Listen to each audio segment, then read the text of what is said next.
mucho, ¿no? Terapias que tengan que ver con meditación, con yoga, respiración profunda, incluso mejoran muchas condiciones, como por ejemplo, ¿no? Hay enfermedades neurológicas que tienen una característica o derivan, digamos, de una situación a veces de estrés en los humanos, que es por ejemplo la fibromialgia. Entonces la fibromialgia genera un dolor generalizado, ¿no? Físicamente quizás no hay un estímulo que indique, ¿no?, la destrucción de algún tipo de tejido o el daño de algún tejido, pero sí a nivel neurológico, ¿no? Que hay un mal estímulo a nivel neurológico, hay un desorden, y esto genera que el cerebro tenga la sensación de dolor constante, ¿no? Como que se siente en peligro constantemente, ¿ya? Digamos que ese es el origen. Y muchas veces el estimular ciertas situaciones, ya sean químicas o en este caso, ¿no?, hablando con referente a lo que serían terapias que no requieren un medicamento, ayudan a estimular un poco el parasimpático para que ese estadio de calma reduzca esta sensación de dolor, ¿ya? Porque ya no necesita el cuerpo estar alerta. Al estimular el parasimpático está generando que el sistema nervioso se calme. Y al no sentirse alerta, no sentirse en peligro, reduce la sensación dolorosa. Entonces, al resultado del aprendizaje de hoy, al término de la sesión, el estudiante tenga la capacidad de conocer y comprender la importancia de los efectos diversos de los fármacos a nivel del sistema nervioso autónomo. Entonces, bueno, estos son los temas que vamos a ver. Vamos a tener una introducción, que es el sistema autónomo, recordar fármacos que afectan el sistema autónomo, y luego que se dividen, ¿no? Fármacos adrenérgicos, que son los simpático-miméticos, que son los simpático-miméticos, fármacos antiadrenérgicos, que son los simpaticolíticos, fármacos colinérgicos, que son los simpático-miméticos, y los fármacos anticolinérgicos, que son los parasimpático-líticos. ¿Ya? Y bueno, los órganos y los receptores donde se sitúan para poder tener el entendimiento de por qué tal fármaco que estimula tal receptor genera un efecto en este órgano. Muy bien, entonces, ¿qué me pueden decir acerca del sistema nervioso, autónomo? ¿Qué ideas tienen? ¿Para qué nos sirve?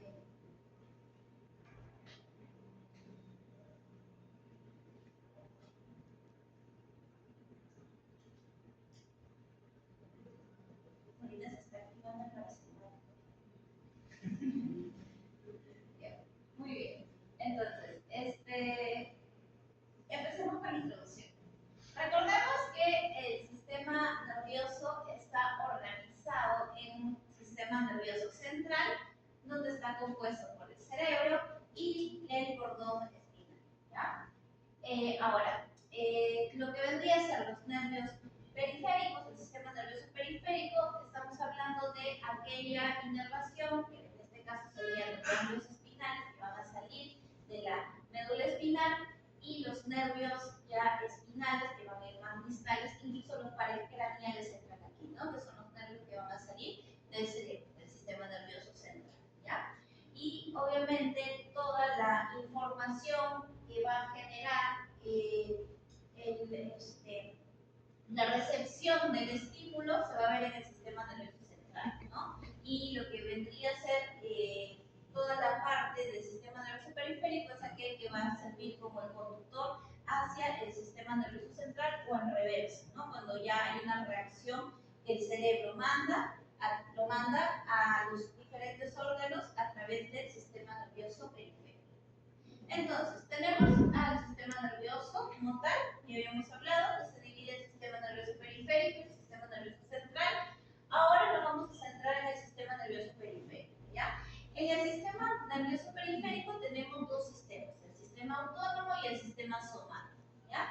¿Cuál es la diferencia? Que el sistema autónomo se va a dedicar a todo lo que es el control de todo lo que son los impulsos voluntarios, ¿no? Por ejemplo, la respiración, ¿no? Si nosotros estuviéramos pensando en respirar, quizás nuestro pensamiento se concentra ahorita en escribir, me olvido de respirar y muero. Entonces, por eso es que existe el sistema autónomo, ¿no? Para evitar que situaciones en las cuales comprometen nuestra vida, sigan actuando sin tener que estar pensando en hacer esa acción, ¿no? O sea, son situaciones o acciones involuntarias, ¿no? Y bueno, son funciones automáticas, ¿no? Porque no estamos pensando cuántas respiraciones tenemos que tener en un minuto para tener una buena ventilación. De eso se encarga nuestro sistema nervioso autónomo, ¿no? Igual como en la primera imagen que vimos, ¿no? Si sé que me voy a quemar, no voy a pensar, voy a calcular cuánta temperatura hay antes que de tener una quemadura de tercer grado, ¿no? O sea, hasta que hago eso ya cocino mi mano. Entonces, evidentemente el sistema autónomo ahí reacciona, tiene la temperatura, digamos, del límite superior a soportar para no generar un daño al tejido, pero poder retirar el brazo. Entonces, eso lo hace el sistema autónomo. El sistema somático es el que nosotros controlamos, ¿no? Por ejemplo, el escribir, ¿no? Para poder escribir hay que mandar la información o el comando del cerebro para que tu mano agarre la lapicero y empiece a escribir todo lo que escucha, ¿ya? Y bueno, principalmente estamos hablando de las funciones motoras, ¿no? El caminar, el correr, el escribir, ¿no? Son funciones en las cuales estamos utilizando nuestro sistema autónomo. Con referente a lo que es el sistema autónomo, que es donde nos vamos a concentrar en la clase de hoy, tenemos el sistema autónomo simpático y el sistema autónomo parasimpático, ¿ya? Entonces, ahora vamos a ver qué es cada uno y cómo funciona cada uno. Entonces, cuando hablamos del sistema autónomo, estamos hablando de la parte del sistema nervioso que va a regular todas las funciones, por ejemplo, viscerales, ¿no? Que son funciones, digamos, involuntarias, ¿no? Por ejemplo, la presión arterial. La presión arterial la va a regular la misma resistencia a la circulación y el movimiento del corazón y la presión que se genera a nivel de los vasos sanguíneos, ¿no? Todo eso lo regula nuestro sistema nervioso autónomo. Luego, lo que es el vaciamiento de la vejiga, ¿no? Si bien el cerebro, a través del sistema nervioso autónomo, toma el cálculo de hasta dónde es nuestra distensión máxima de la vejiga, ¿no? Para poder nosotros tener la sensación de ir al baño y poder vaciar la vejiga. La motilidad y las secreciones gastrointestinales, ¿no? Definitivamente lo que es la digestión como tal, ¿no? La digestión como tal, sobre todo la segregación de las secreciones gastrointestinales, incluso tienen un horario, ¿no? Por eso es que siempre existe la recomendación de que tenemos que consumir los alimentos a las mismas horas, ¿no? Porque nuestro sistema gástrico es un reloj. Igual eso también funciona para nuestros pacientes. La sudoración, ¿no? Cuando hay un aumento de temperatura y ya el cuerpo sabe que tiene que empezar a activar el estímulo de la sudoración para poder reducir calor, ¿no? La temperatura corporal, ¿no? Te empieza a mandar las sensaciones para que tú digas, uy, tengo que poner una casaca, tengo que prender el ventilador y demás, ¿no? Entonces, digamos que todo esto genera. Tenemos un paciente que está en equilibrio. ¿Qué quiere decir? Que no se siente en situación de peligro ni tampoco se siente en una sensación de inactividad, ¿no? Un poco como estamos ahorita, ¿no? Tranquilos, pero alertas, ¿no? Pero también hay una situación en la cual nos podemos ir hacia relajarnos mucho, ¿no? De repente no han tomado desayuno, en una hora se empiezan a dormir. Y si yo hago esto, todos se levantan al mismo, ¿no? Y después se ponen así como pegados. Entonces, tenemos tanto el sistema, la rama parasimpática como la rama simpática, ¿no? Entonces, aquí podemos observar que la rama parasimpática vamos a tener control sobre lo que es la contracción de las pupilas, vamos a tener control sobre el estímulo de la salivación, la reducción de la frecuencia cardíaca, la broncoconstricción, el estímulo de digestión, la estimulación de la liberación de la vesícula biliar, el contenido de la vesícula biliar, la contracción de la vejiga urinaria y el estímulo de los órganos sexuales, ¿no? En la rama simpática vamos a tener una estimulación en la dilatación de las pupilas, en la inhibición de las glándulas salivales, en la aceleración de la frecuencia cardíaca, en la broncodilatación, en la inhibición de la digestión, en la estimulación de la liberación de glucosa, en la secreción de la adrenalina y la noradrenalina, la relajación de la vejiga urinaria y la inhibición de los órganos sexuales, ¿no? ¿Por qué? Porque en el sistema autónomo parasimpático nosotros se regulan las funciones restauradoras del cuerpo. Ya que un paciente se encuentra en estado de relajación o envejecimiento. Entonces, ahorita vamos a hacer eso. Y en el caso del sistema autónomo simpático, tenemos la preparación del cuerpo para la acción y la respuesta ante el estrés que acelera las funciones, ¿no? O sea, cuando tenemos un paciente que está en estado de lucha o huida, ¿no? Por ejemplo, tenemos un conejito, ¿no?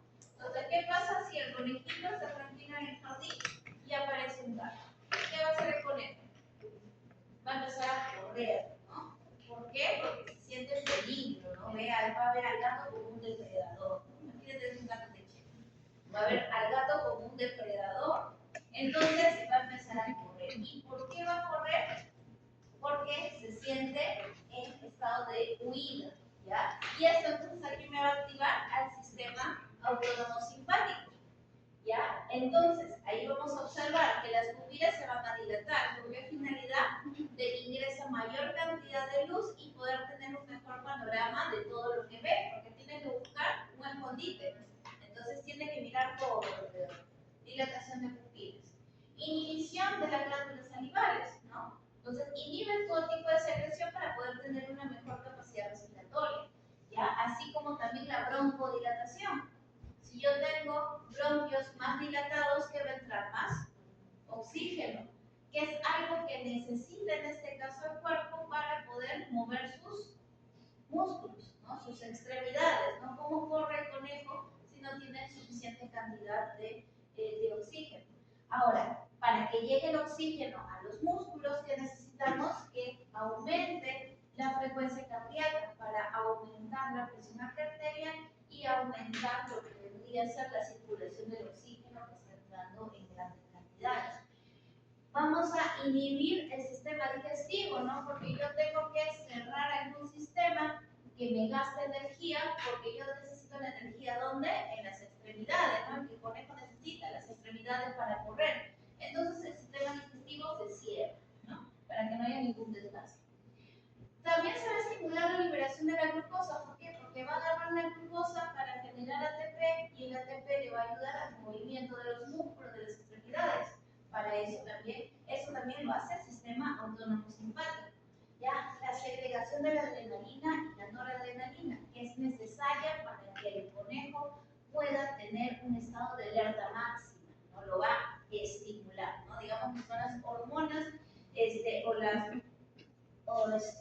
son las que van a estimular al cuerpo para la activación, ¿no? La relajación de la vejiga urinaria, ¿no? Evidentemente también se necesita el conejito eliminar la orina porque necesita correr, y obviamente hay una inhibición de lo que serían los órganos sexuales porque en este caso el conejo tiene que estar alerta en correr, ¿no? En salvar su vida.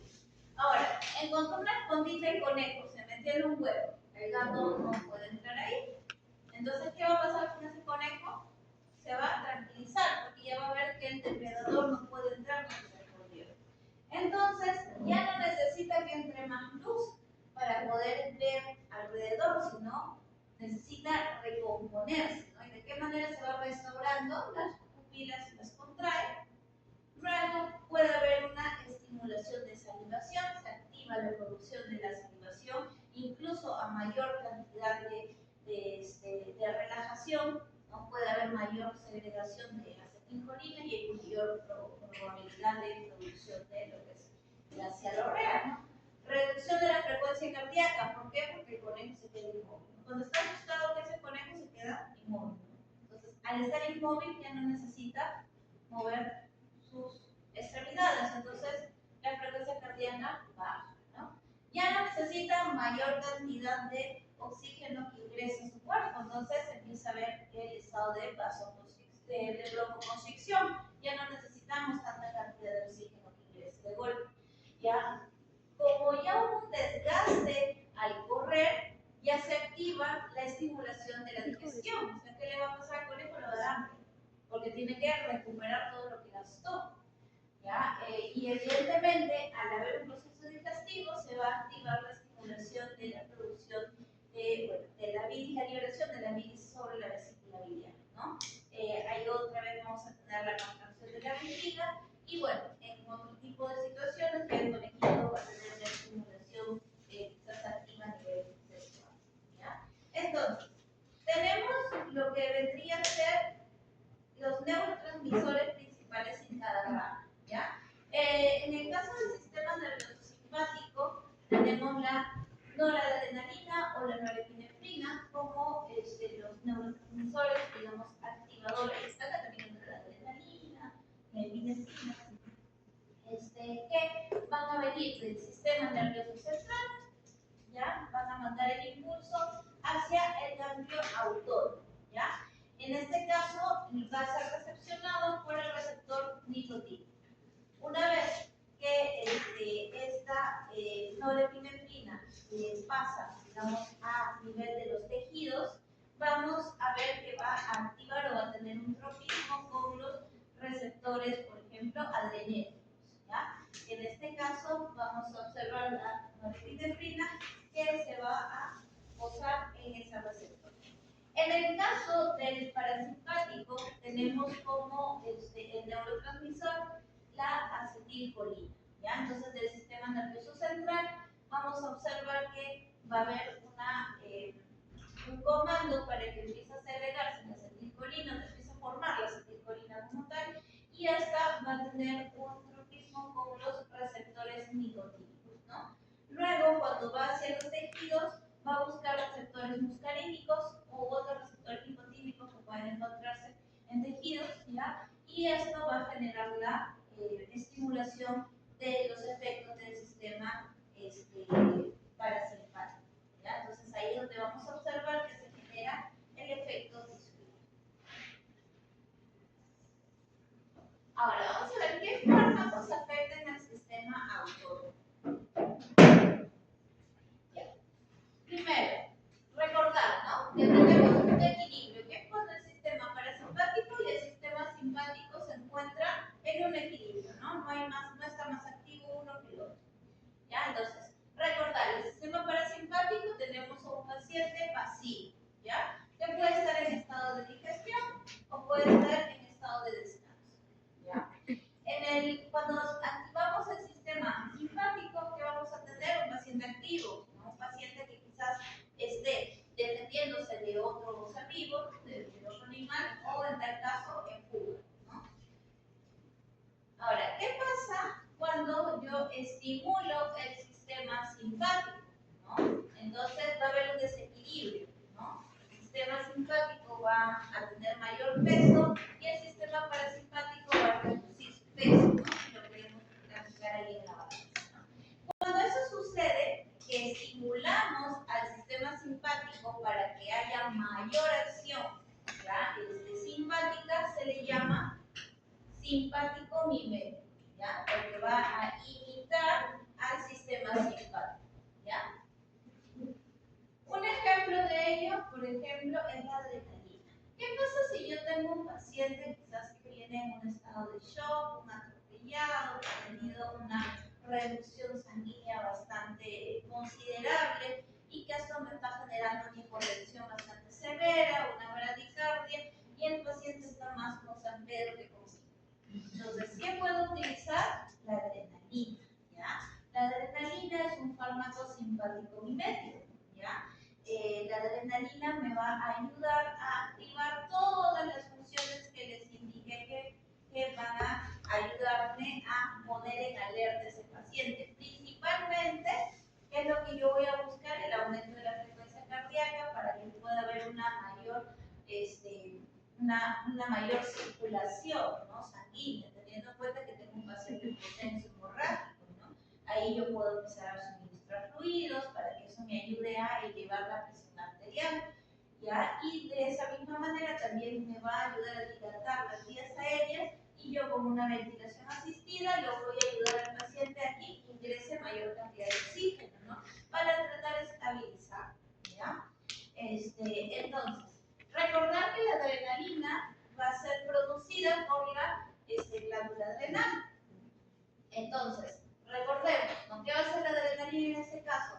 Va a generar dilatación de las vías aéreas para que ingrese más oxígeno, va a aumentar el gasto cardíaco, o sea, va a aumentar la frecuencia cardíaca con lo que sería la contractilidad del músculo, ya va a generarme también un estado de alerta mental, porque tenemos un paciente que se está apagando, probablemente es inconsciente después del accidente, ¿no? También que hace la adrenalina va a estimular el ACTH y las hormonas del crecimiento. ¿Qué me va a estimular? Me va a estimular la gluconeogénesis, ¿no? Como justo estábamos conversando, el hecho de que active este sistema va a activar la producción de ATP para que sea utilizado con los órganos que ahorita van a generar mayor trabajo, ¿no? Va a reducirme la motilidad intestinal, que para este caso en el cual estamos tratando que nuestro paciente esté alerta, no nos es importante que esté activado. La liberación de lípidos también con la misma finalidad de poder utilizar esa reserva de lípidos como energía para los órganos que van a tener mayor movimiento, ¿no? Así como la contracción muscular, que en este caso mi contracción muscular que va a empezar a entrar en actividad es el corazón, ¿ya? Entonces, eso me ayuda. Ahora, ¿cuáles son el mecanismo de acción en este caso de la adrenalina? Ya sabemos que puede tener un mecanismo de estimulación ya en los beta-adrenérgicos y en los alfa-adrenérgicos. ¿Ya? En ambos el sistema de activación es un poco diferente. ¿Ya? En el caso de los beta-adrenérgicos, por ejemplo, que podemos encontrarlos más a nivel del corazón, vamos a ver que va a encontrar, digamos, su sitio de contacto en el receptor y adrenalina va a quedar sobre el receptor, ¿ya? No va a ingresar dentro de la célula. Lo que va a hacer es a través de proteínas que están ligadas activar una cadena de efectos, ¿no? Por ejemplo, en el caso de los beta-adrenérgicos vamos a observar que va a estimular a la proteína GS, ¿no? Que a su vez, a través de adenosiclasa, va a convertir el ATP en AMP5, ¿ya? Luego va a estimular a la proteína quinasa para generar ya lo que serían las vías de respuesta celular, ¿no? Que en este caso, por ejemplo, puede ser la taquicardia, ¿no? Porque estamos hablando directamente a nivel cardíaco, que es donde más hay estos receptores beta-1, ¿ya? En el caso de los receptores alfa, mayormente los encontramos a nivel de los vasos sanguíneos, ¿no? Lo que son los alfa-1. Los alfa-2 sí los podemos encontrar a nivel central. Ellos van a hacer otro mecanismo de lo que es más bien la estimulación del corte de lo que es la producción de noradrenalina. Pero bueno, ese es otro tema, cuando veamos quizás anestésicos alfa-2. En el caso de los alfa-1, que los encontramos a nivel del vaso sanguíneo, ya vamos a ver que su proteína ligada es la G-punto, ¿ya? En este caso va a activar al PLC y luego al ionín propinol, que va a ayudar a la activación de lo que sería el ingreso de calcio, ¿no? Así como también este mecanismo de la proteína quinasa también va a activar el ingreso de calcio. Y cuando tenemos ingreso de calcio en las musculaturas, ¿qué empieza a haber? Contracción, ¿no? Por eso es que en el caso de los beta-adrenérgicos vamos a ver que va a haber un aumento de la contracción muscular del corazón y un aumento de la frecuencia cardíaca, ¿no? En el caso de los vasos sanguíneos vamos a observar lo que es una vasoconstricción, ¿ya? Y bueno, luego vamos a observar, entonces, a nivel cardíaco, como les decía, vamos a ver que va a haber un aumento de la frecuencia cardíaca, va a haber una vasoconstricción periférica y de las zonas donde no vamos a necesitar, digamos, tanta irrigación, por ejemplo, a nivel visceral, como hemos visto, vamos a inactivar el sistema digestivo. Entonces, ¿para qué se genera esa vasoconstricción? Para poder recuperar esa sangre y tenerla más a nivel central, ¿ya? Va a haber una vasodilatación del músculo esquelético, ¿ya? Y del hígado, obviamente, para poder generar esta gluconeogénesis. Luego va a aumentar la fuerza de la contracción del músculo en este caso, ¿ya? Y la vasodilatación que se va a dar a nivel muscular es para poder tener mayor recepción de la sangre, ¿no? Cuando haya esta contracción del corazón. El sistema respiratorio, vamos a ver la broncodilatación, justamente como habíamos hablado, para poder generar mayor ingreso del oxígeno. Esto más bien se va a ver a través de los estímulos de los beta 2, ¿ya? El sistema metabólico, ya como habíamos hablado, va a aumentar la lipólisis, la glucosa en sangre a través de la gluconeogénesis que se va a dar a nivel del hígado. Y bueno, vamos a observar también una dilatación pupilar, ¿ya? Eso también por estímulos de los alfa-1 que se encuentran en el músculo dilatador de la pupila, ¿ya? Perdón, en el músculo contractor de la pupila, ¿ya? Lo va a relajar. Y un aumento de alerta a nivel mental. Entonces, dentro de los fármacos simpático-miméticos que vamos a encontrar, tenemos la adrenalina, la dopamina, la butamina, el salbutamol, ¿ya? La fenilfrina y la fenilpropanolamina, ¿ya? Entonces, en el caso de la adrenalina, la dopamina, la butamina, la utilizamos mucho en situaciones de emergencia, ¿no? Como drogas de emergencia dentro de lo que es dentro de lo que vendría a ser nuestro pool de fármacos de emergencia. Esos son fármacos que principalmente vamos a utilizar, ¿ya? Como vemos, va a estimular, en el caso de la adrenalina, estimula tanto alfa-1, alfa-2, beta-1 y beta-2. Ya es el que más ampliamente va a estimular a los 4 receptores adrenérgicos, ¿ya? Lo que va a generar principalmente, o lo clave que tenemos que buscar ahí, la vasoconstricción, el aumento del gasto cardíaco y la broncodilatación, ¿no? Entonces, principalmente ya se utiliza en paros respiratorios y choques anafilácticos, ¿no? Porque al estimular los 4 receptores ya es porque yo necesito generar un impacto de alerta mayor, ¿ya? La dopamina me va a estimular a los receptores dopaminérgicos, a los beta 1 y los alfa 1, ¿ya? Principalmente vamos a observar que va a haber una vasodilatación renal, ¿ya? Entonces considerar el tema de reducir ahí la dosis, pero esto también me va a ayudar a elevar la presión arterial, ¿ya? O a generar, digamos, una estabilización y evitar que a nivel renal se pueda generar lo que es la activación del sistema glomerular, angiotensina, aldosterona, que me va a generar también un efecto contrario. No sé, si yo me genera una vasoconstricción, ya eso va a alterar otro sistema, ¿no? Que no me conviene. Si yo quiero mantener la estabilidad de ese paciente, me conviene que sí haya una buena presión arterial. Entonces hay que tener cuidado con ello, ¿ya? Bueno, el soporte de choque cardiogénico y el mantenimiento de la presión arterial, ¿ya? La butamina es selectivo a la beta 1, ¿ya? Entonces, me va a generar una contractibilidad cardíaca con mínimo efecto en la frecuencia cardíaca, ¿ya? Entonces, digamos que si lo que yo busco es aumentar la presión sin generar un aumento de la frecuencia cardíaca, la butamina sería mi fármaco de elección, ¿ya? En el caso de una insuficiencia cardíaca aguda me puede servir, me va a servir como un soporte ionotrópico, principalmente en anestesias en pacientes equipos, ¿ya? El salbutamol o la terbutalina son fármacos que se utilizan principalmente a nivel aéreo, ¿no? ¿Por qué? Porque justamente vamos a ver que estos, al ser selectivos a los beta 2, van a generar una relajación del músculo liso bronquial, ¿ya? Pero a su vez también pueden generar un aumento de la contractibilidad del corazón, lo cual generaría una taquicardia, ¿ya? Por ese motivo no se suele utilizar por vía intravenosa, porque si no, para que digamos llegue la cantidad del fármaco biodisponible que genere el efecto de broncodilatación, tengo que utilizar una dosis que sí me va a generar un impacto en la cardíaca. Pero si yo lo utilizo selectivamente hacia el órgano diano, o sea, por la vía aérea, ya no voy a tener una dosis suficiente suficiente que me genere la activación de los receptores a nivel cardíaco, ¿sí?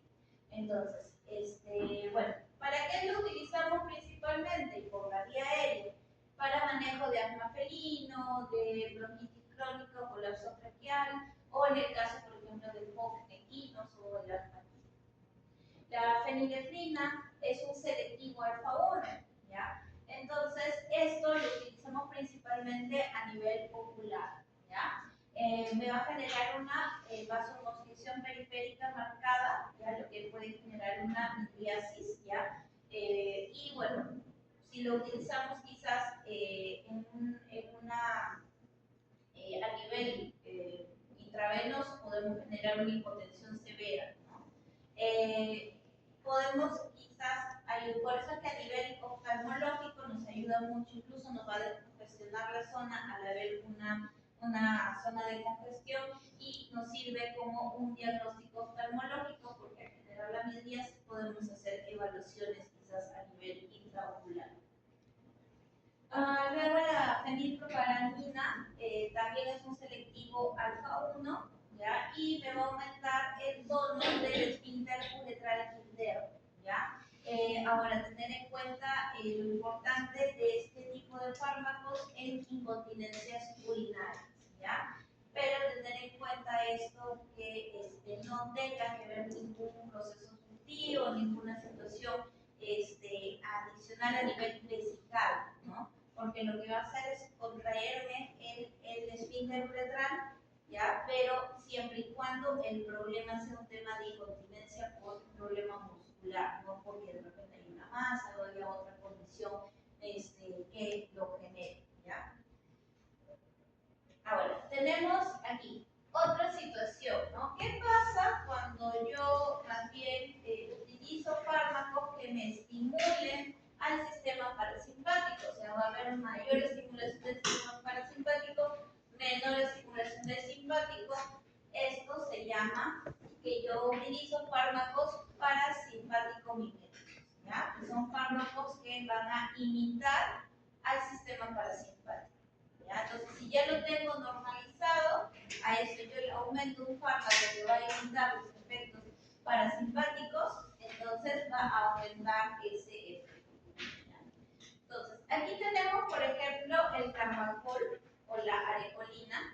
Ambos son moduladores de la motilidad intestinal, ¿ya? Quizás cuando tenemos algún cuadro de hipotonía o de impactación a nivel, por ejemplo, estamos hablando a nivel del rumen, ¿ya?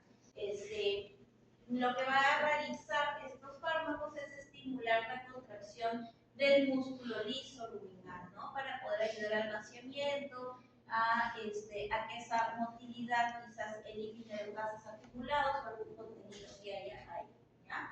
Entonces, como el mecanismo de acción, por ejemplo en vacas, sabemos que es un agonista colinérgico.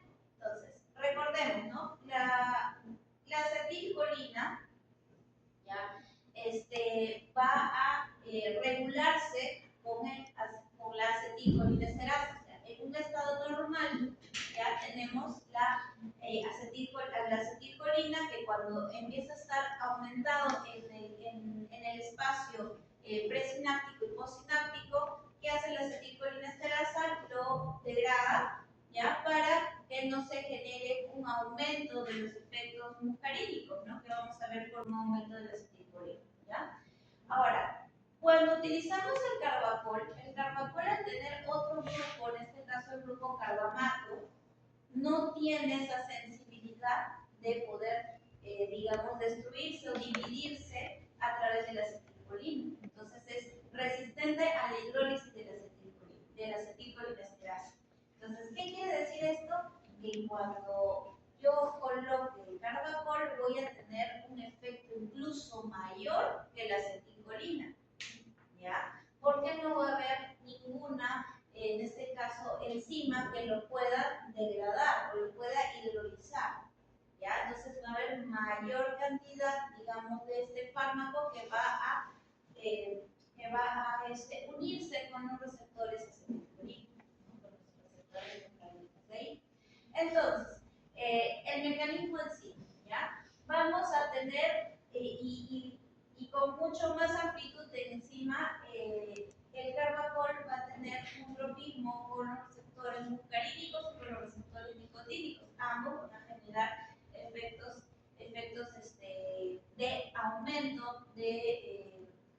ciertos estímulos que se generan en el sistema autónomo. Entonces vamos a ver, ¿no? El carbacol se une, por ejemplo, a los muscarínicos 3. Esto va a activar ya sea a la GS o a la GQ, ¿ya? Cualquiera de las dos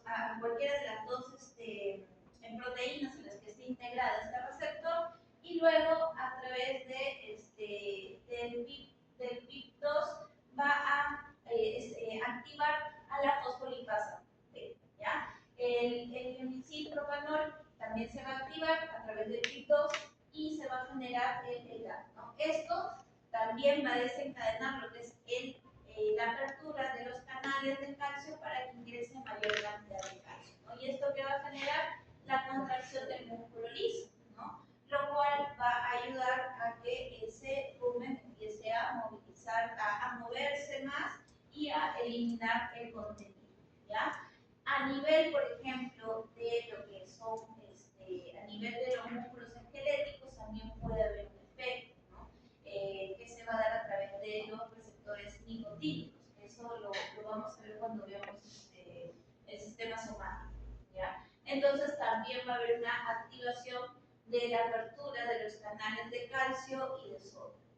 Lo que básicamente va a hacer es aumentar el ingreso de sodio, eso despolariza la membrana y estimula a que puedan abrirse otros canales para el ingreso de calcio, y eso también genera la movilidad del músculo esquelético, ¿ya? Entonces, efectos clínicos principales, lo que buscamos quizás es mejorar esa atonía ruminal para que haya un aumento de la contractibilidad del rumen, ¿no?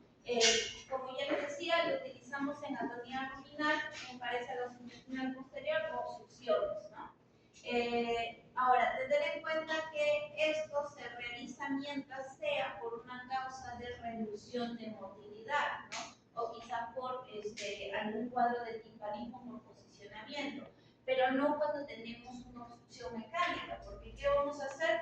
Si la salida está obstruida y empezamos a aumentar la motilidad, podemos hacer incluso la víscera se quiebre, ¿ya? Entonces tener en cuenta eso, ¿ya? Evitar eso. O sea, por eso es muy importante tener un diagnóstico bien acertado antes de mandar un medicamento, ¿ya? Porque hay patologías que son muy similares o hay casos a veces particulares, pero uno con el común expertise dice, ¿no? Ah, siempre le mando tal fármaco, sé que poner ese fármaco, pero hay que ver qué secuelas podría tener si es que el diagnóstico no está bien hecho, ¿ya? Entonces es importante siempre hacer una buena clínica para poder tener entre los diagnósticos diferenciales la mejor orientación de hacer un diagnóstico definitivo, ¿ya? Ahora también vamos a ver que hay un impacto a nivel del sistema oftálmico, ¿no? Va a haber una contracción del esfínter de iris, ¿no? Lo que va a generar también una miosis, ¿no? En este caso, el músculo del iris se va a contraer porque vas a bloquear el hecho de que se dilate, ¿ya? Va a haber una contracción del músculo ciliar y esto puede generar una disminución de la presión intraocular, ¿ya? Entonces, en el caso de glaucoma subcutáneos también se puede aplicar, en este caso, los fármacos que sean parasimpático-miméticos, ¿no? También podemos observar algunos efectos secundarios, como el caso de la hipersalivación, o sea, la cianorrea, la bradicardia, ¿ya? Porque estamos relajando mucho al paciente, y la broncoconstricción, ¿no? Entonces, tener cuidado quizás con ello, ¿no? Si hay aumento de cialorrea, también puede haber aumento de secreciones a nivel de las vías aéreas. Eso también va a generar mayor broncoconstricción. Entonces, entre los fármacos que tenemos aquí, parasimpáticos miméticos, vamos a tener, vamos a clasificarlos, ¿no? En acción directa y acción indirecta, ¿no? Tenemos los de acción directa, que son en este caso los ésteres de colina, como el carbacol, el betanicol, ya que son los que quizás, en el caso del carbacol, que ya lo hemos hablado, que lo vamos a utilizar principalmente para atonía ruminal. También se puede utilizar en casos de glaucoma miosis en pacientes pequeños, pero a nivel tópico, ¿ya? Entonces, siempre recordar, ¿no? Que son bastante potentes por lo mismo que el carbamato no se hidroliza, ¿ya? Entonces, tener mucho cuidado incluso en temas de obstrucción mecánica. El betamicol va a ayudarnos más bien a nivel de la vejiga urinaria, ¿ya? Porque vamos a tener sus receptores, los M3, a nivel de los músculos, del músculo destructor, ¿no? Que es el que va a estimular el vaciamiento, en este caso la contracción, en este caso de la vejiga. Después también me va a estimular el vaciamiento gástrico en perros y gatos, ¿ya? Entonces, tener en cuenta que es selectivo en músculo liso, tanto gastrointestinal como urinario. Después tenemos los que son de tipo alcaloide, como la pilocarpina, ¿no? Que se utiliza en diagnósticos básicamente oculares, ¿no? Cuando quizás queremos observar o en tratamiento de queratoconjuntivitis seca, ¿ya? Y bueno, lo que va a causar es una miosis rápida, ¿ya? Después tenemos los de acción indirecta. Podemos tener aquellos que son reversibles y que me van a inhibir a la acetilcolinesterasa. Por ejemplo, la neostigmina, la piridoxicina y el hidrofonio. En el caso de la neostigmina, lo podemos utilizar, por ejemplo, en atonía ruminal, también en hilo paralítico, ¿ya? Reversión de bloqueantes musculares competitivos, ¿no? Si yo quizás estoy utilizando un bloqueante muscular para lo que sería un proceso anestésico y yo quiero revertir su efecto, también puedo usar una neostigmina, ¿ya? En la miastema gravis también lo puedo utilizar. La miastema gravis es una enfermedad poco común en perros, pero donde vamos a ver una contractilidad muscular, ¿ya? Sobre todo de los músculos a nivel de la cabeza, ¿ya? El estímulo va a estimular a los receptores muscarínicos como los nicotínicos a nivel del músculo esquelético, ¿ya? Por eso es que nos está sirviendo para el miastema gravis. Luego, la piridoxicina tiene, digamos, un efecto quizás un poco más prolongado y más utilizado en el caso de miastenia gravis, ¿ya? Entonces, la opción prolongada y la reducción de los efectos adversos a nivel gastrointestinal, a diferencia de la neostigmina, me hace utilizarlo como principal tratamiento para esta enfermedad, ¿ya? El hidrofonio lo utilizamos, por ejemplo, para test de tensilón, que es un diagnóstico de miastenia gravis, ¿ya? ¿Por qué? Porque tiene una acción corta a diferencia de los dos anteriores. Entonces, para lo que sería un tratamiento, para lo que sería un diagnóstico, me es bastante útil, ¿ya? Ahora, en el caso de los de acción indirecta, que también son reversibles, pero son tóxicos, tenemos al carbamato, ¿ya? Al carbaril o al propulsor, ¿ya? ¿Qué cosas son los carbamatos en este caso? Que se utilizaría como endoparasitarios. Los podemos usar a veces, se utiliza a veces en baños, sobre todo en pacientes domésticos grandes, ¿no? Bambunos, equinos, ¿no? También se utiliza en polvo, ¿ya? A veces también hay algunos dispositivos tipo collar que se utilizan más en animales mayores, ¿ya? Tener en cuenta que la importancia de este fármaco es que tiene una importancia tóxica. Hay muchos pacientes caninos que incluso cuando tienen una exposición con el carbamato se llegan a intoxicar, ¿no? A veces también el carbamato es parte de insecticidas de plantas, ya el carbamato también se puede encontrar en esos insecticidas. Ahora, ¿qué es lo que vamos a observar aquí? Que va a haber una unión con la acetilcolinesterasa, ¿ya? Lo cual va a evitar que la acetilcolina se hidrolice, ¿ya? Y va a haber mayor cantidad de acetilcolina. Por eso es que los típicos envenenamientos que vemos, ¿ya? Por ejemplo, como un raticida, ¿qué es? El paciente está teniendo cialorrea, tiene tremores musculares, empieza a tener diarrea, ¿no? Porque se activan o aumentan los efectos colinérgicos, ¿ya? Ahora, al tener un efecto colinérgico activado, vamos a buscar un fármaco que va a generar lo contrario, un antídoto. Ahora lo vamos a ver más adelante en detalle, que es la atropina, ¿ya? Ahora, sabemos que la pralidoxina, ¿ya? Es un fármaco que me va a reactivar a la acetilcolinesterasa. Ahora, cuando lo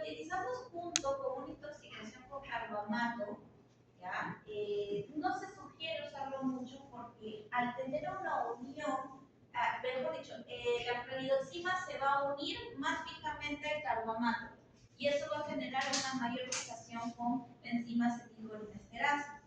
Entonces, si es una unión reversible que puede demorar unas horas o unas semanas, en este caso me es más conveniente no utilizarlo, ¿ya? Porque tiene mayor fijación con el carbamato que con el órgano fosforado, ¿ya?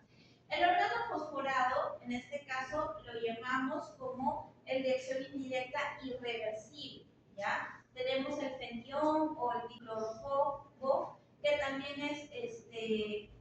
también se utilizan como antiparasitarios, ¿ya? En la actualidad, un poco en desuso también por el hecho de la generación de intoxicaciones, ¿no? Entonces, es más tóxico que el carbamato, o sea, los signos que se van a ver son de mayor toxicidad, sobre todo por el hecho de que esta unión que se hace con la acetilcolinesterasa es más potente y es permanente. Pero yo sí puedo aquí utilizar una perlitoxina porque sí me va a ayudar, no se va a fijar con el órgano fosforado tan fuertemente como el carbamato y sí me va a ayudar a reactivar a estas enzimas. Porque si nosotros esperamos que se reactiven por sí solas, a veces pueden demorar hasta 3 meses, ¿ya? Y en el caso de estas, al no dejar un espacio para que se puedan, digamos, reactivar o elaborar otras, es donde ya perdemos a estas enzimas en estos casos, ¿ya? Entonces, bueno, y obviamente vamos a utilizar la atropina como antídoto. Ahora, tenemos otro tipo de casos, ¿no? Vamos a tener también un desequilibrio, o sea, donde vamos a estimular más el parasimpático, pero bloqueando el simpático, ¿no? Porque ¿qué es lo que hace que se mantenga el equilibrio? Es como que uno bloquea al otro, ¿no? Es como cuando... Sí. Ya, entonces es como que estás en una batalla, ¿no? Y ambos están como Voldemort y Harry, ¿no? Los dos están ahí en el medio, ¿no? Pero, ¿qué sucede? ¿No? Ese es el equilibrio, ¿no? Pero cuando se desequilibra, cuando tú ayudas, quizás vienen otros magos y lo ayudan a Harry. ¿Ya? O en este caso, bloqueas a Harry, no le quitas el brillantes en peleamos y le quitas la varita. Entonces, ese es este caso, ¿no? Entonces, ¿qué hacemos? Bloqueamos al simpático. Entonces, ¿qué va a pasar? El parasimpático va a tomar fuerza. ¿Ya? Y en ese caso, esos fármacos se llaman simpático-líticos, ¿ya? Líticos es que lo van a anular, ¿ya? Lítico el simpático, o sea, va a anular el sistema simpático. Entonces, ¿quién va a empezar a tomar fuerza? El parasimpático, ¿ya?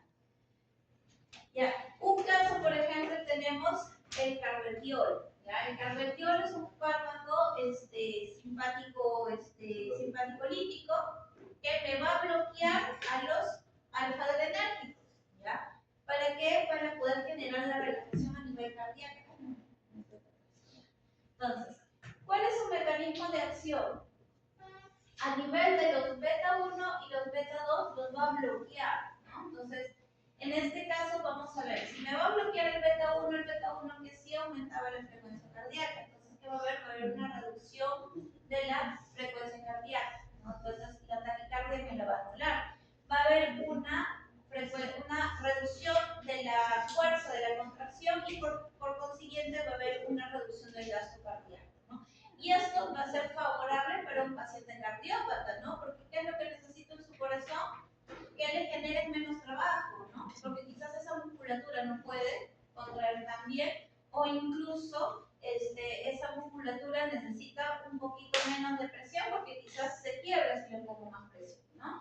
Y en los receptores alfa 2 a nivel de los vasos sanguíneos me va a generar vasodilatación, ¿no?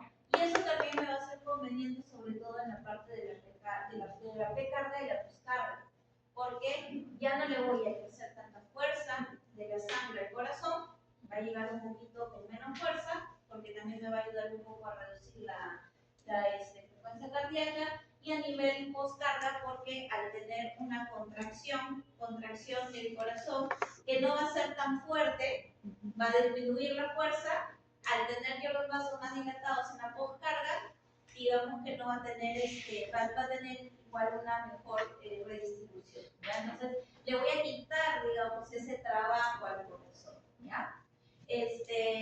Ahora, ¿qué más? Bueno, también tiene algunos efectos antioxidantes, ante el estrés oxidativo, ¿no? A nivel pulmonar. También vamos a ver que puede generar un bloqueo a nivel de la reducción de la activación simpática crónica, de la angiotensina a nivel renal, ¿no? Que esto me va a ayudar mucho a que no vaya a haber un aumento de la vasoconstricción a nivel general y esto me puede generar cierta tosis en algunos órganos, ¿no? Mecanismos complementarios, bueno, a nivel hormonal, ¿no? Lo que justo habíamos hablado de la activación de la angiotensina. Ya, entonces, me va a ayudar con el llenado diastólico, ¿no? Porque le voy a dar más tiempo que aumente la cantidad de corazón en los ventrículos que se llenan un poco más de sangre a nivel del corazón. Me va a ayudar en la función ventricular, o sea, en la poscarga, porque no voy a tener tanta retención, tanta fuerza hacia el corazón, o sea, va a poder fluir un poco más tranquilo.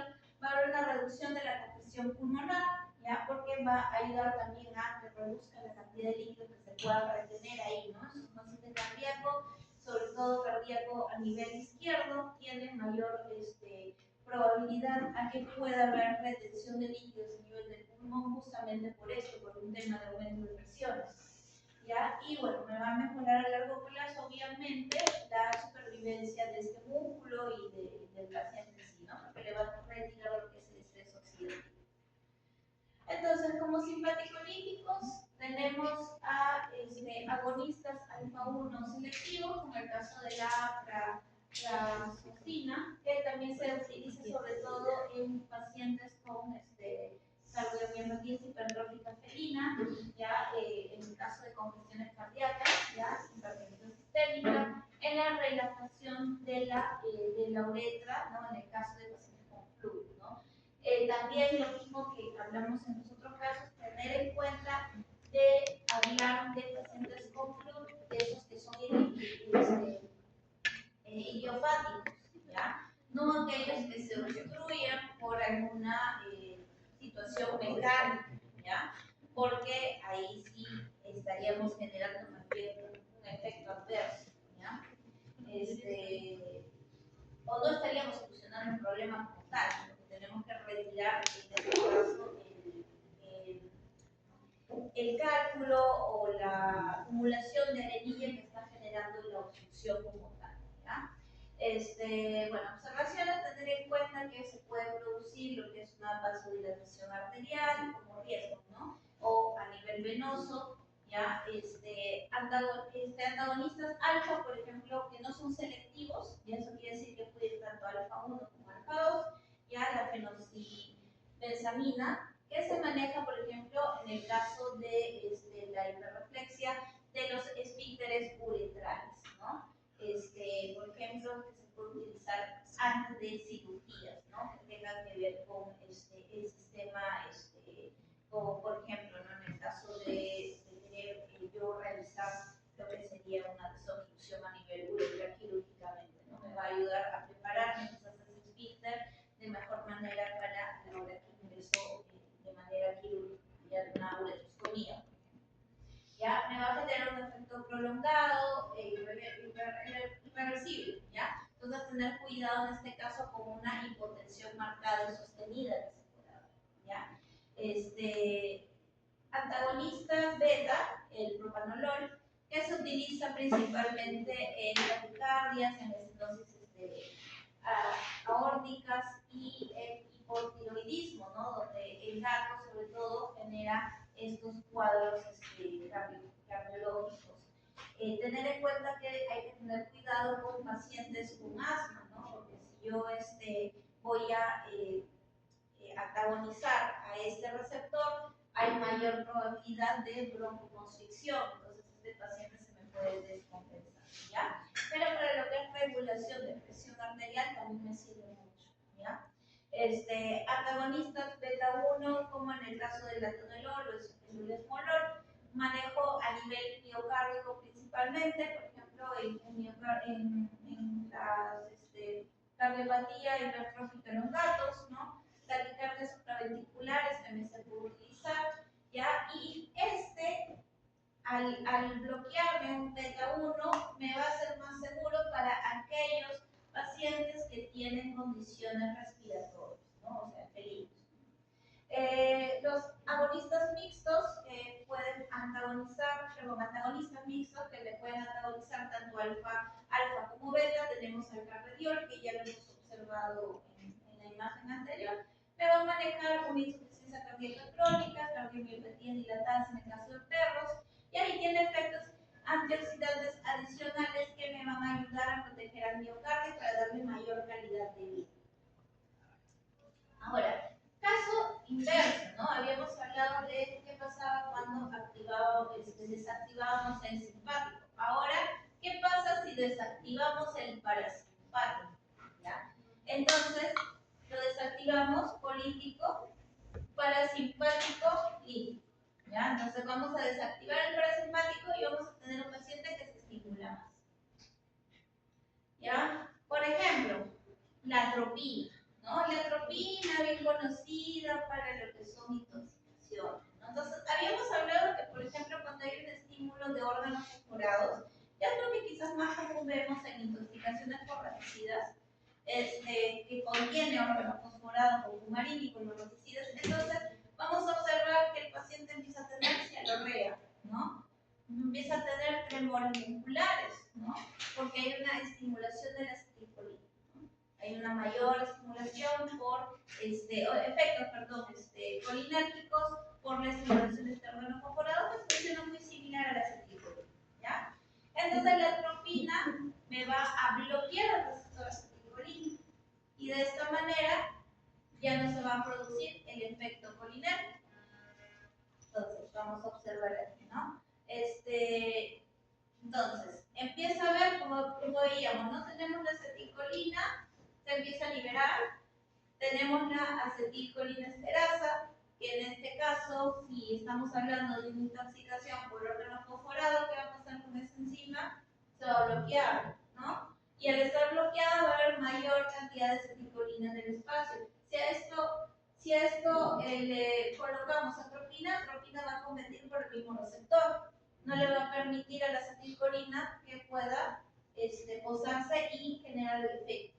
Entonces va a ir reduciendo y va a generar el efecto contrario, ¿no? Si estimulamos el parasimpático, en teoría tenemos un paciente postrado, que es lo que observamos en un paciente intoxicado, ¿no? Un paciente que no está en alerta, que está postrado, ¿no?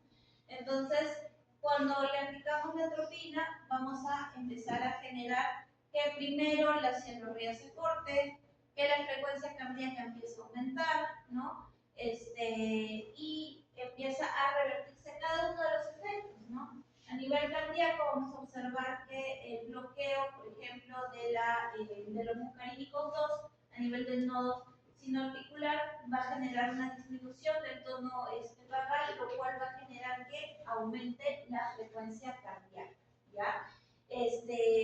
Luego tenemos, y por ejemplo, ¿no? Cuando tenemos una bradicardia sinusal en anestesia, lo utilizamos, ¿no? Cuando hay una bradicardia bastante marcada, ¿no? Quizás en un paciente que empiece a reducir de los 40 latidos por minuto y que no tenga ninguna estimulación con un alfa-2-adrenérgico, podemos utilizar una atropina. ¿Ya? Luego, a nivel respiratorio, vamos a ver que va a haber un bloqueo a nivel del músculo lisobronquial de los muscarínicos 3, ¿no? Y eso me va a generar la broncodilatación. A nivel de las glándulas, vamos a ver que va a haber incluso el bloqueo de la muscarínicos 3 va a reducir lo que es las secreciones, ¿no? Entonces, este paciente va a empezar a respirar mejor, ¿ya? Por ejemplo, ¿no? Pacientes que puedan tener cialorrea, hay algunos fármacos en anestesia que empiezan a generar mayor secreción de las glándulas, tanto salivales como las glándulas de las secreciones a nivel respiratorio. Y eso puede generar una contracción de las vías aéreas, ¿no? Y cuando tenemos un paciente anestesiado, ya es lo que nos es bastante importante, que el paciente tenga vías aéreas abiertas, ¿no? Por si hay alguna situación de emergencia o urgencia, ¿no? Entonces, si vemos que hay un desequilibrio ahí, podemos utilizarlo como de nuestra estrategia preanestésica, pero solo si es que vemos el signo, no como un preventivo, ¿ya? Bueno, en manejos de asma, por ejemplo, cuando tenemos mucha constricción, también se puede utilizar, ¿no? Teniendo en cuenta un poco el tema de la taquicardia. Si tenemos un paciente taquicárdico, hay que evaluar si ese mecanismo nos es conveniente o no utilizarlo, ¿no? A nivel ocular, vamos a ver que el esfínter del iris, ya, al bloquearse, ya, el músculo esfínter del iris, ¿qué va a hacer? Se contrae, ¿no es cierto? Si se bloquea la contracción, ¿cómo voy a tener ese músculo dilatado? ¿Ya? Tener bastante cuidado con el uso de atropina en gatos, ¿ya? Cuando hay gatos intoxicados, ¿ya? No sobredosificar, porque este efecto a veces dura varios días, ¿no? Teniendo en cuenta que es un paciente al cual se le ha hecho con el órgano fosforado, pues lo han dañado al hígado, para metabolizar la atropina, para eliminar la atropina va a demorar más de lo normal y ese ojito va a quedar sumamente dilatado. Entonces, en pacientes felinos, esto es sumamente crítico, ¿no? Sabemos que el felino necesita regular mucho su pupila porque no tolera mucho ingreso de luz, ¿no? A diferencia quizás de un canino. Entonces, tener bastante cuidado con este efecto, ¿ya? En el caso que se diera, sí, ya lo que se busca es quizás hacer, ponerlo al gatito en una zona oscura para que esto no lo dañe, ¿no? A nivel del tracto gastrointestinal, también los muscarínicos 3 al ser bloqueados, vamos a ver que hay una disminución del tono de motilidad, ¿ya? Y obviamente en el caso de espasmos vamos a ver un alivio, ¿no? Pero en el caso de un alivio de intoxicaciones, tener cuidado con que el paciente recupere la motilidad, ¿no? Y principalmente, ¿no? Tener bastante cuidado en especies donde la motilidad intestinal es muy importante, ¿no? Como en el caso de los conejos, en el caso de los caballos, ¿no? O sea, una atonía intestinal o gástrica puede ser sumamente letal para ellos, ¿ya? Entonces también tener cuidado con esas especies, ¿no? Cuando utilizamos este tipo de fármacos. A ver, ahora, dentro de los fármacos que tenemos, simpaticolíticos, tenemos la atropina, el glicopirrolato, son muy similares, su mecanismo de acción, o sea, principalmente es el mismo, ¿ya? Lo que hace la diferencia entre ambos es que en el caso de la atropina, vamos a observar que va a bloquear todos los receptores muscarínicos, ¿ya? Y en el caso de los muscarínicos que bloquea el glicopirrolato es bastante seguro para lo que vendría a ser atravesar la membrana hematocefálica y la placentaria. Ya digamos que no la atraviesa, ¿no? Como sí lo hace la atropina. Entonces, protege un poco más al paciente con referente a lo que son sus efectos, ¿no? Entonces, en el caso, por ejemplo, de la atropina, vamos a ver que el efecto es más brusco, ¿no? Como puede ingresar por la membrana hematocefálica de manera directa, no hay quien lo bloquee, entonces el efecto se va a ver brusco. La taquicardia la vas a ver al toque. Unos 2-3 minutos tú ya empiezas a ver una taquicardia súper alta en el paciente y después de unos 30 minutos aproximadamente y el paciente lo aclaró, ¿no? O sea, tú ya vas a ver que este paciente nuevamente entre bradicardia, si es que no hemos solucionado lo que generó la bradicardia inicialmente, ¿no? Solamente le ponemos la atropina. La atropina nos sirve no para solucionar la bradicardia, sino para compensar el cuerpo mientras yo soluciono lo que generó la bradicardia, ¿ya? Entonces, el glicopirrolato, la diferencia, por ejemplo, es que me va a generar un efecto no tan brusco, pero más sostenido, ¿ya? Que me puede durar 2, 3, 4 horas incluso, ¿ya? Entonces, eso hace que al no pasar o atravesar la barrera hematoencefálica, el efecto sea un poco más suave, ¿no? A nivel central, para generar otro tipo de problemas, ¿no? Entonces, lo que sí, por el hecho de que tiene un efecto prolongado, en el postoperatorio, donde sí se puede ver que cuando se aclara el glicopirrolato, podemos observar una bradicardia si que no hemos solucionado lo que lo generó, ¿ya? A nivel del postoperatorio. Sí. no, más rápido la turbina. Para una emergencia turbina. Ahora, la tropicamida, ya es receptor muscarínico, me va a servir para buscar lo que es la midriasis, ¿no? O sea, generar una dilatación de la pupila rápida y de corta duración, ¿no? Principalmente para efectos de diagnóstico, ¿ya? Fondo de ojo, procedimientos diagnósticos oftalmológicos.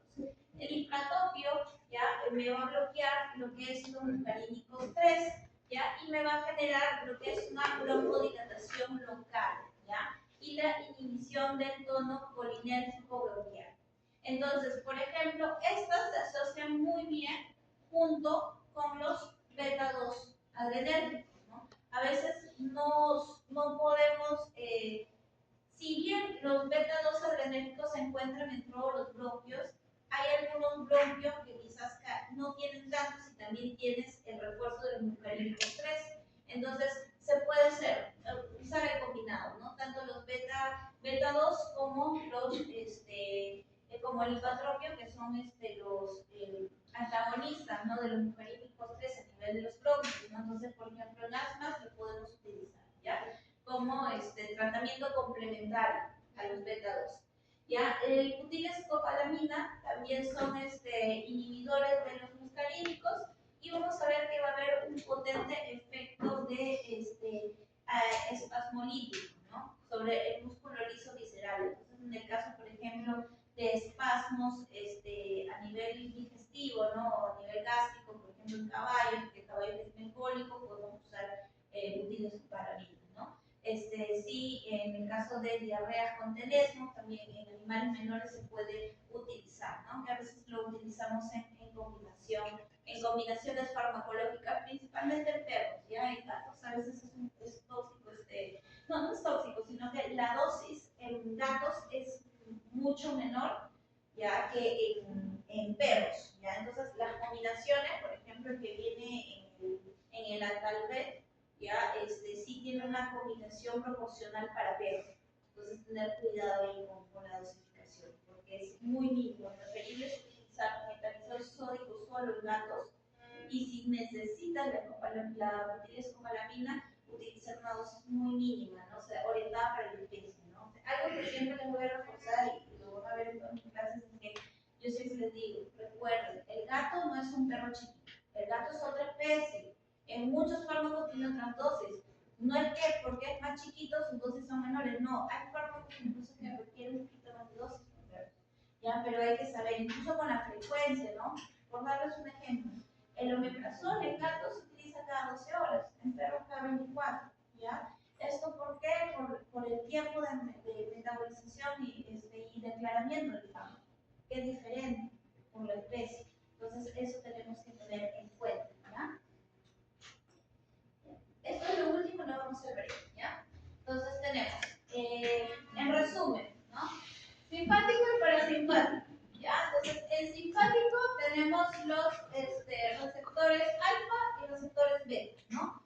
Como principal neurotransmisor, la adrenalina, ¿no? Que también puede ser la noradrenalina, noradrenalina, y también podemos ver los demás, ¿no? Pero bueno, vamos a ver, la adrenalina. Entonces tenemos, ¿no? Los agonistas de los adrenérgicos son los simpático-miméticos. Y los antagonistas de los adrenérgicos o antiadrenérgicos son los simpático-líticos. En el caso del parasimpático, sus agonistas son los parasimpático-miméticos, donde están los colinérgicos y los muscarínicos. Y en el caso de los parasimpaticolíticos, que vienen a ser los antagonistas de los muscarínicos, tenemos los anticolinérgicos y los antimuscarínicos. ¿Ya? Muy bien, chicos. Esto es lo